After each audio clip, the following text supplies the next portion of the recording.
Nagaan waaqayyo isiniif haa ta'u akkam jirtu fayyaa keessanii ni nagaan kenna waaqayyo eebbifamu egaan waaqayyo mammaatti nu gargaaree guyyaa irraatiin nu ga'eera.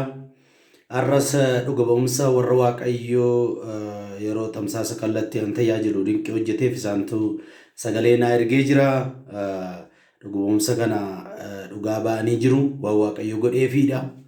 Waan waaqayyo waan ajaa'ibsiisaa godheefiidha. Booda irra sinan dhaggeeffachiisa. Amma garuu sagalee waaqayyo keessa iddoo tokkoon kanarra dhaabadheen daqiiqaa muraasa isinii kadhadhee dhuga ba'umsa kana dhageenye isa booda dhuga ba'umsa sana booda isiniin kadhadhe inni guddaan amantiidha. Harka waaqayyo fageenya hin daangessu. Akkasidha. Isaayyaas 62 lakkoofsa 8 maayidha. Waaqayyo irree isaa isa mirgaa isa cimaa ol kaasee si'achi diinni kee midhaan kee akka nyaatu hin godhu. Dhaadhii wayinii keessatti dadhabdee hojjettees ormi akka dhugu hin godhu. Isaayyaas gaafa ergaana dubbatu saba Israa'el boojuu jala jiraniif ergaa kana fide. Sabni Israa'el harka boojuutti galanii hidhaa jala jiru, cunqursaa jala jiru, bittaa jala jiru, adabbii jala jiru. Diinni akka barbaade irratti taphataa namni boojuu jala jiru immoo akka mataa isaa mirga mataa isaan qabu warra isa booji'een ba'ee gala. Rakkina kana keessatu jiranii gurra keessanas qabaan dhaggeeffadhaa Isaayyaas. Waaqayyo harka isaa mirgaa isa cimaa ol kaasee akkas jedhe. Maal jedhe? Si'achi diinni kee midhaan kee nyaatu. Waaqayyo akkas jedhe naan jedheeramu. Siif diina kee gidduu harka kuusa jabaadhaan garaagarummaan godhadheera. Siif diina kee gidduutti dhukkuba kan sitti fide, kisaaraa kan sitti fide, rakkina kan sitti fide, siif dabqi kee garaagara akka fufu kan godhe, mana kee diiguuf kan qophaa'e, jireenya kee diiguuf kan qophaa'e gidduu harki waaqayyoo galee garaagarummaa guddaa uumeera. Harka isaa isa cimaa. Harka waaqayyoo jechuun baraka kuumuufaatti humna waaqayyoo jechuudha. Harka isaa isa cimaa ol kaasee akkas jedhe. Maal jedhe? Diinni kee midhaan kee nyaatu. Si'achi jechuun maal jechuudha? Kan darbeera boqonnaa haaraa jalqabdaa jechuudha. Deemsa haaraa jalqabdaa jechuudha. Nama mana dhaggeeffatuuf ameen jedhee nama fudhatuuf harki waaqayyoo deemsa haaraa kan jalqabsiisu. Jireenya haaraa isa darbe kan nama irraanfachiisu. Isa darbe kan nama dagachiisu. Kan hojjetu harki waaqayyoo jireenya keessa irratti dhufeera. Amma siniin kadhadha amantiidhaan maqaa Kiristoos Iyesuus nama Naazreetiin obboleessi na ilaalu kun obboleettiin daawwachaa jirtu kun obboleessi daawwachaa jiru kun armeen abbeen daawwachaa jiran kun rakkina kamiin keessa dhukkubfatanii sireerra ciisanii daawwachaa kan jiran dhukkubfataa dhanni isaanii nyaatamee qaamni isaanii guyyaa gara guyyaatti gadhumaa dhiphina keessa kan jiru kun maqaa Iyesuus Kiristoosiin kan isaanitti ba'aa ta'eef isaan gidduu harki kee agalu. Yeroo kana kaasee maqaa Yesuus Kiristoosiin waan haaraan tokkoon keessanii haa ta'u humna dhiiga Yesuusiin dhuga ba'umsa amma dhageessan kana kan mana jara kanaatti ta'e immoo dachaa mana tokkoon keessanii keessatti haa ta'u humna dhiiga Yesuusiin ameen. Amantiin hojjeta. Viidiyoo baay'ee yeroo dheeraa miti yeroo gabaabaadha. Kanani isinii dhiyeessu viidiyoon baay'ee sagalee baay'een na bira jira garuu muraasaan inni isinii dhiyeessa sagana dhaggeeffannee immoo irratti waaqayyoon galateeffanna. Akkam jirtu nama waaqayyo nagaan faraarri waaqayyo isiniif haa baay'atu. Ani nagaa kooti garanni isaaf haa ta'u nagaa guutuu qaba. Ani maqaan koo Taliilee Boggaaleen jedhama. Kanan jiraadhu biyya Beeruutidha. YouTube hordofaatii kanan ture dhuga baatee obboleettii keenyaa tokko dhaggeeffachaa ture. Dhuga baatee obboleettii keenyaa kana dhaggeeffadhee isarratti hundaa'uudhaan waaqayyoon anaan mil'adhu yaa waaqayyoon jedheeni waaqayyos na mil'ateera. Ani as jiraachuun koo waggaa 2.4 ture. Waggaa 2.4 kana keessatti waggaa 2 darbanii anaaf maatii kana gidduu nagaa addaatu jira ture. 4 keessatti garuu nagaan kun hin bade guutumaan guututti nagaan hin bade ganamaas galgalas bakka awwaaluma gooluudha jechuun taanii walirratti baasuudha ture. Egaan waaqayyo ani badii hin qabu maaliif falli koodhe waaqayyotti yeroo hundumaa nan bu'aan ture garuu waaqayyo galanna ta'u yeroo eeggate innis wanta na barbaachisu naaf godhee jira. Obboleettii koo yeroo isheen dhugaa baatu nan dhaggeeffadha ture. Waaqayyo obboleettii kanaaf akkuma hojjette anaafis wanta addaa hojjechuu qabda jedhee tan amantiidhumaan fudhadhe ture. Waaqayyo.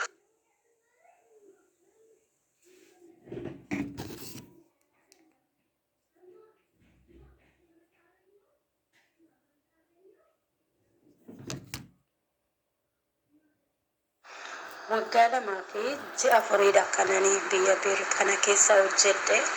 Waggaa lama keessatti jira nageenya qabna turre. Haa ta'u malee ji'oota arfan kana keessatti immoo nageenyi hin bade, siruma hin bade nageenyi. Bakka isaanis dhibbatti hin jijjiiramanii yeroo na ergatanuu na ifatanii utuu isaaniif danda'ame ifannaa isaaniitiin amma lafa kanarraa dhabamutti halkanis ta'e guyyaas ifatan maaluma utuuman daddarbamu har'a ga'ee kanaan isaan booda ani yuutuubii dhaggeeffadhe ture. Yuutuubii sheernaaf ta'e jira. Yuutuubii kana yeroo dhaggeeffachuu dhufuttiyyu ani utuma ifatamu akka carraa ta'e yeroo nan seenu yuutuubii sheernaaf ta'e jira. Yuutuubii kana nan ilaalee akkanan jedhe ati yaa Waaqayyo kan obboleettii kootadhaa fi wanta addaa kana goote anaafis gochuu qabda yaa Waaqayyoon jedhe. Dhuga baatii obboleettii koo kanarra dhaabbadheetanii anaafis Waaqayyo waan tokko gochuu qaba jedhee tan amane. Isa kana ani akkana jedhee tarrafe yeroo nani dhaggeeffadhetti galgala yeroo suni narrafe ganama yeroo nani ka'ee bakka hojii koo adeemu dur nagaa gaafachuu miti maaliif sa'aatii kana kaate jedha ina daddarbu turan iyyuu isaan sa'aatii 12 hojii eegalee sa'aatii gaafan bakka hojii koo ga'u hundumtuu dhugaan isinitti malafaa ol kaanii nagaa gaafatanii kan humna Waaqayyootu godhe malee ani yaadee sin beeku nagaan hin deebi'a jedhees yaadee hin beeku. Waaqayyo wanta hin yaadamne wanta itti abdii kutee Waaqayyo hunduma wanta danda'uudhaaf nagaa anaaf maatii kana gidduutti guutumaan guutuutti nagaa adda ta'e roobseeti jira. Ani Waaqayyoon galateeffadheera. Waaqayyoon naa galateeffadhaan jira.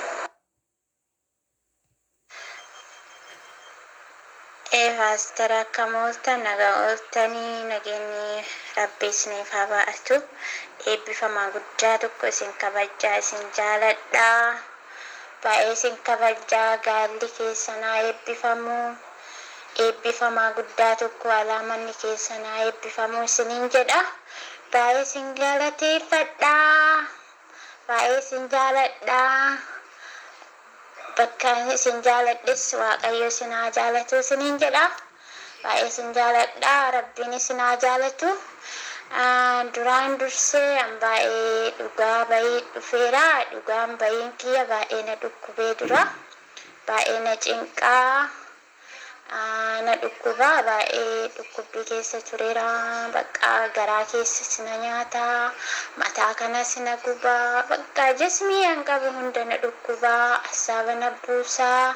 Bakka jiruun itti fakkaattu baay'ee na dhukkubaa. Na cinqaa yoo adda na dhukkubu borus akkasuma na dhukkubaa. Yaada na buusaa. Nageenyi isinirraanii Rabbiin na dhaqqabee. Baay'ee isin galateeffadha. Baraaf jireenya keessa Rabbiin isin haa eebbisu. Eebbifamaa. Obboleettiin tiyya gara keessan dhufteetiin isin boonnaanii sa'aatii sannaa dabaltanii naa kadhattanii kadhannaan keessan naa ta'eera.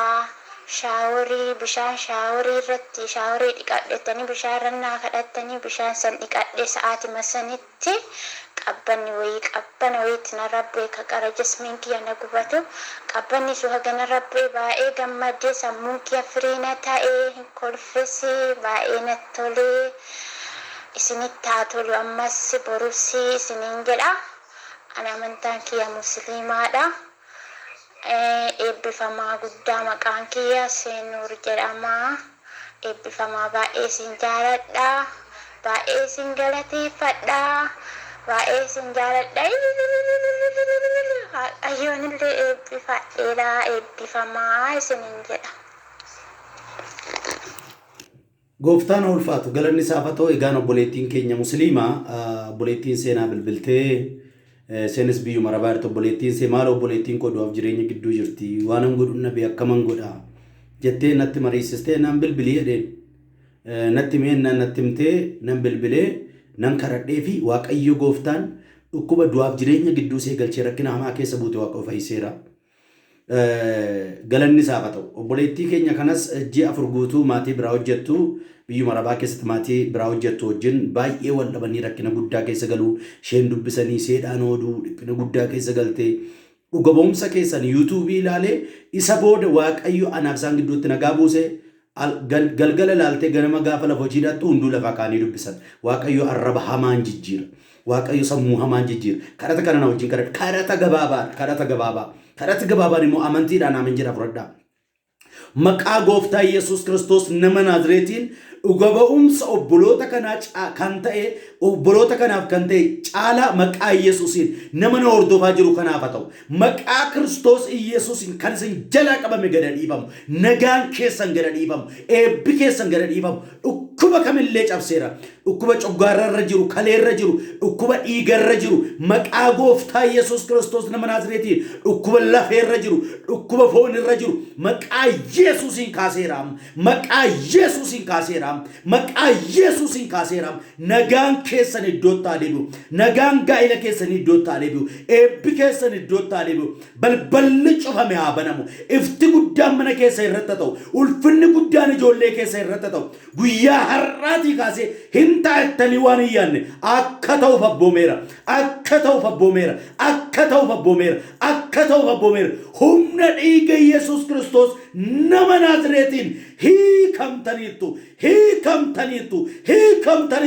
waan haaraan mana tokkoon keessaniif ta'eera. Yeroo kanatti taa'anii jiru immoo isin warra na hordofaa jirtan kan warra dhaalaa jirtantu dhugaa ba'a. Humna dhiiga Yesuusiin. Ameen. Eebbifamaa ulfaadhaa. Egaan Waaqayyoon waan haaraa hojjetu eebbifamuu ammas uummata keenyatti yaadan dhiyeessuun qaba. Yeroo darbis yaada kana dhiyeessee namoonni muraasni deebisaniiru. Ammas namoota irraa eegnu qabna. Galma waldaa haaraa jalqabnee jirra. Galma waldaa Addaraasha jechuudha. Hin nuffinu kana mana Waaqayyootiif kan inni gaafachaa jirru. Galmi nuyi amma ijaaruudhaaf jennu kuni galma baay'ee guddaa sutuu hin taane yeroof kan keessatti waaqeffannuudha. Isa booda achirratti immoo galma bareedaa ijaarra. Garuu yeroodhaaf qarshii waan nu barbaachisuuf qorqorroon jira, teessumatti dabaluun jira, meeshaa jijjiiruun jira waan ta'eef namoonni waan kana gumaacha nuu gootan. Namoonni waan kana gumaacha nuu gootan. Adiraa keessan firii ta'een tajaajila, of gadhiiseen tajaajila. Waaqona wajjin akka jiru, arraba koo wajjin akka jiru beektu. Namoonni tokko hin qaaneffatu. Maaliif qarshii xiqqaa attamitti arginadhanii qaaneffatu. Amma dandeessan, amma isinitti keessa keessan jiru maleessaa humnaa olis namni jedhan jiru. Amma dandeessan qarshii 10 maan ta'an, 20 maan ta'an, 30 waan ta'an, 50 waan ta'an, 100 maan ta'an, 1000 maan ta'an, 5000, 10,000 maan ta'an. Amma dandeessan biyya Irooppii kan jirtan, biyya Ameerikaa, akkasuma biyya Arabaa, biyyoota adda addaa Kanaadaa, Awustiraaliyaa, biyyoota adda addaa kan jirtan sagalee koo kan dhageessan Waaqayyo baraaf jireenya keessan eebbisu. Amma dandeessan akkaawuntii olitti argamu kanatti nuu gashaa. Amma dandeessan yeroo gashitan garuu silkii gara gadii kana jiruun immoo na argattu. Silkii gara gadii jiruun na argattaniiti maqaa keessan natti himtu. Maqaa namoota kana walitti qabeetanii ji'a isa kana gara dhumaatti jechuudha. Ji'a isa kana gara dhumaa yookaas ji'a onkoloolessaa gara walakkaa isaatiitti yeroon itti kadhata mishigii galee guyyaa 5 irratti maqaa keessan mata duree isin ergitan, kadhata isin ergitan, inbox kan isin nu godhan, message nu ergitan, footoo nu ergitan irratti wanta isin barbaadde irratti yeroon isinii kadhadhuudha. Waaqayyo akkana dhagaa jiru, Waaqayyo akkana wajjin jiru, akka kadhata koo dhaga'u YouTube kanarraa argaa jirtan wanta ta'eef namoonni gumaacha nu gootan amma dandeessan. Amma Waaqayyo isinitti ibsee akkaawuntii walitti jirutti nu gashaa. Yeroo nu gashitan garuu maqaa keessan guutuu nu kenna. Silkii gadi jiru kanaan bilbilaa, silkii kanaan qabatee jira. Silkii gadi jiru kanaan bilbilaati na argadha, natti himaa maqaa keessan. Isa booddee mata duree keessanis natti himaa. Yommuu na bilbiluu baattan immoo silkii kana seef godhattaniiti imoodhaan, waasaappiidhaan, telegiraamiidhaan miisajii keessan anatu akkas godhe kana kanattanii natti erguu dandeessu. Rasiiticha qabattanii jechuudha. Baraaf jireenyi keessan eebbifamu. Hunda keessan iyyuu nan jaalladha. Namoonni deebii kana deebistan yeroo muraasaaf isinan eegaa. Waaqayyo sinaa eebbisu, naa jiraadhaa, naa eebbifamaa. Baraaf jireenyi keessan eebbifamu. Dhuga ba'umsa kana irratti kan ta'e, obboleettii keenya irratti kan ta'e, obboloota keenya kana lachuu irratti kan ta'e, jireenya keessa irratti dachaa akka ta'uuf abboomeera. Maqaa Yesuus Kiristoosiin yuutuubii kana namni ilaale hin hiikama. YouTubii kana namni ilaale hin hiikama. YouTubii kana namni ilaale hin hiikama. Kanaaf iyyuu YouTubii kana namoota bira akka ga'uuf subscribe godhaa. Wanta haaraan an guyyaatti gadhiisu sin bira akka ga'uuf subscribe godhaa akka argitaniif subscribe godhaa. Deebisaa immoo nama bira akka ga'uuf share godhaa. Baraaf jireenya keessan Waaqayyo eebbisu isinan jaalladhaa. Naa jiraadhaa.